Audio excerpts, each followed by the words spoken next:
that Republicans believe they have no chance of winning the House of Representatives next year. That's what Republicans believe, and they blame two people, Donald Trump and Mike Johnson.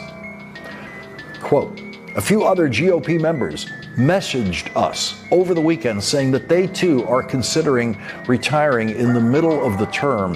Here's one particularly exercised senior House Republican, quote, this entire White House team has treated all members like garbage, all. Just this year alone, 31 members of the Republican Party have announced they will not run for re-election in the 2026 cycle, an alarming number for any party in power. And while the inside is falling apart, on the outside, Donald Trump's approval rating has plunged to 38%, the lowest since he returned to power.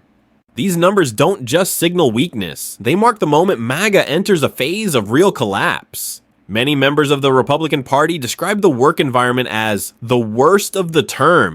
With numbers like these, the downfall of MAGA is no longer a hypothesis. It is happening right now, inside Congress. The grim atmosphere is unmistakable.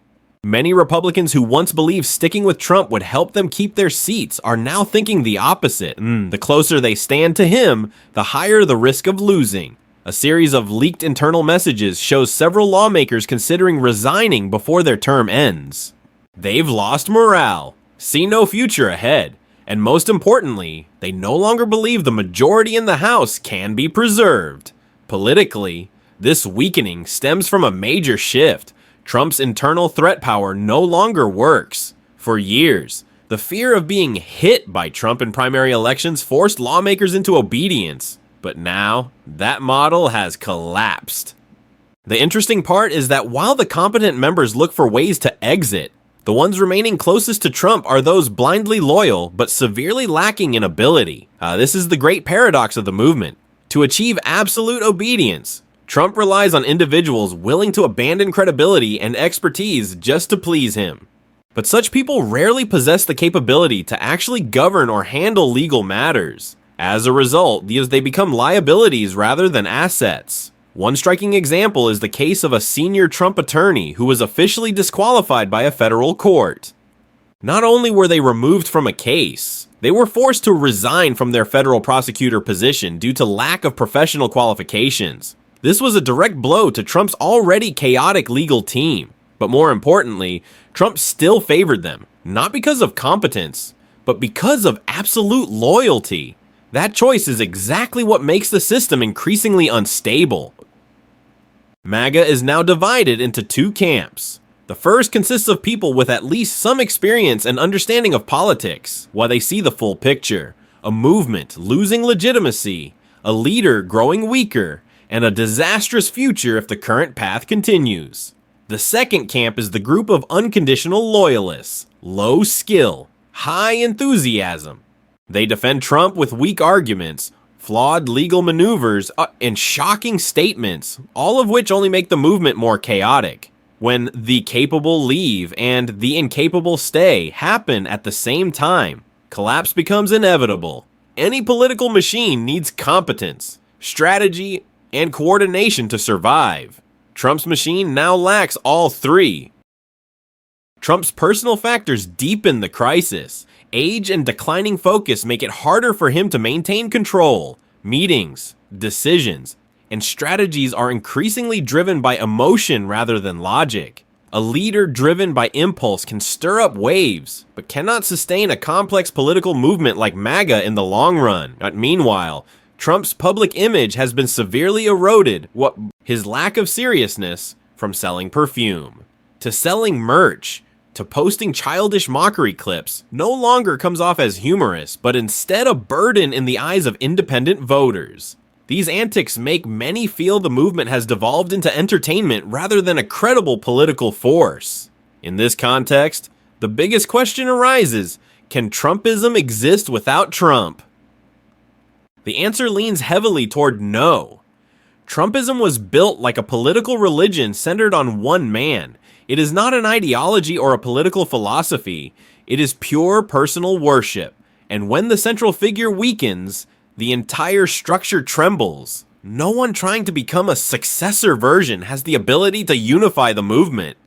They lack charisma, lack power, and lack the fear Trump once commanded. The signs of fragmentation are unmistakable. Far-right media splitting apart, MAGA factions competing for influence, former allies going their own way. A movement once seen as perfectly unified is now fractured into scattered groups with no shared direction. Well, this chaos is amplified by scandals surrounding Trump, from corruption allegations to cover-ups to controversial pardons. Each time a scandal breaks, Trump creates a new one to divert attention.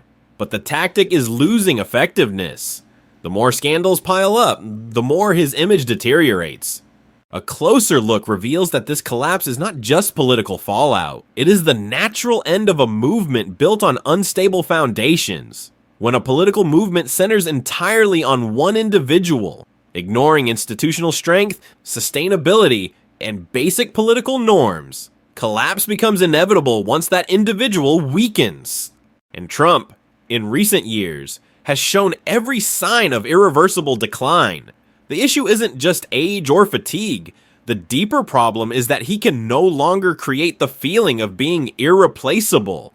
When fear disappears, loyalty disappears. When loyalty disappears, authority evaporates. And when authority evaporates, the entire power network built on it crumbles. This is clear in the movement's reaction to recent scandals. Cases involving corruption, cover-ups, and abuse of power can no longer be masked effectively. Some formerly loyal figures are distancing themselves. Others try to blame everything on Trump's personal initiative to escape responsibility. In other words, internal division is beyond control.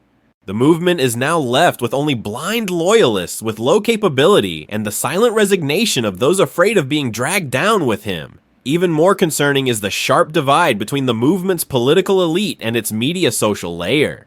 While many conservative politicians are stepping away from Trump to save their careers, far-right media channels and online personalities are pushing the movement further into extremism.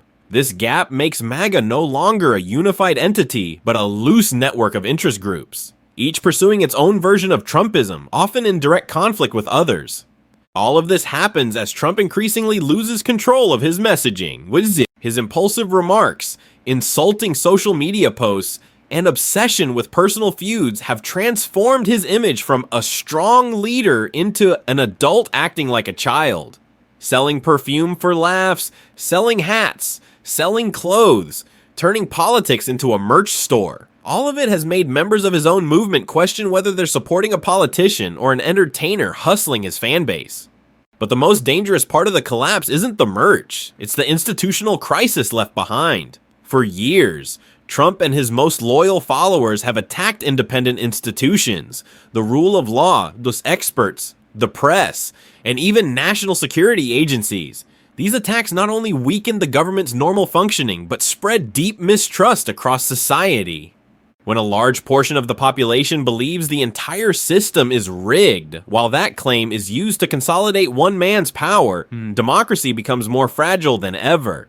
And now, as the movement collapses, the consequences remain. A deeply polarized political system, a society that no longer trusts objective truth, a major political party ruled by fear instead of vision.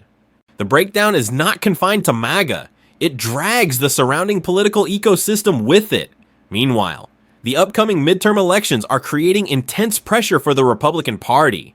They know clinging to Trump means defeat, but breaking away from him isn't easy. They would face his loyal base, a crowd willing to destroy the career of anyone they see as a traitor. This is why many choose resignation or retirement. They don't want to stay on a sinking ship, but they also don't want to confront it head on. The truth is, Trumpism has no graceful exit.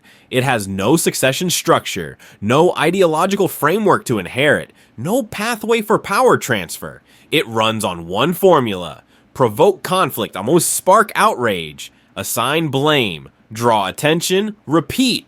When the man at the center can no longer execute that cycle effectively, the movement collapses into self-inflicted chaos. That's exactly what is happening now. Another clear sign of decline is the confusion among pro-Trump media networks. Many former leading voices are leaving the scene. Some shift to other content. Some openly express concern that the movement has lost direction. Meanwhile, new faces emerging in the space are increasingly extreme, inexperienced, and more entertainment-oriented than political. This shift makes MAGA look less like a political force and more like a chaotic stage show, At the same time, Trump's biggest scandals continue to cling to him like a shadow. Allegations of hidden information, illegal political interference, and controversial pardons for figures tied to narcotics and transnational crime. Even though he tries to bury these scandals by creating new narratives, that is merely a stalling tactic, not a solution. Eventually, public attention returns, and when it does, it hits harder than before. In this environment, political opponents don't need to attack relentlessly. They only need to step aside and let the movement devour itself. The centrifugal force is coming from within MAGA, not from outside. Internal mini-civil wars between media factions, advisor groups, and would-be successors have made unity impossible, when no one can claim to be the only leader of MAGA besides Trump, and when Trump himself can no longer lead as he once did. The movement collapses under its own weight. The final and clearest sign of the end is the reaction of independent voters, the group that determines presidential outcomes. They have been drifting away from Trump for years, but now the gap is beyond repair.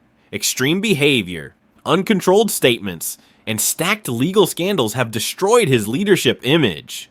If the Republican Party continues to stay tied to Trump, it will pay at the ballot box. They know this, and it accelerates their quiet exit from Trump faster than any warning could. The ultimate conclusion could not be clearer. This movement no longer has the strength to sustain itself, and it certainly cannot expand. It peaked long ago and is now rapidly declining. Those who once believed it was the future of American politics must now face the reality that they invested in a model that cannot survive. When the leader weakens, the machine is incompetent, allies leave, voters turn away, and institutions are eroded. Collapse becomes only a matter of time.